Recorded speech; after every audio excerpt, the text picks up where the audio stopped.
সাল্লাল্লাহু আলাইহি ওয়াসাল্লাম আরেক হাদিসের মধ্যে বলেন, সহবাস করার আগেও বিসমিল্লাহ পড়তে হবে। নবী করিম সাল্লাল্লাহু আলাইহি ওয়াসাল্লাম বলেন, যদি তোমাদের মধ্য থেকে কেউ যদি নিজের স্ত্রীর কাছে আসে, সে যেন বিসমিল্লাহ বলে এরপরে এই দোয়া যেন পড়ে, আল্লাহুম্মা জান্নিবিনাশ শাইতান ওয়া জান্নিবিশ শাইতান মা রাযাকতানা।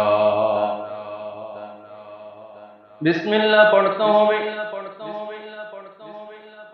সেই হাদিসের মধ্যে আল্লাহ নবী সহবাস করার আগে বিসমিল্লাহ পড়ার আদেশ দিলেন এবং একটি দোয়া পড়ারও আদেশ দিলেন।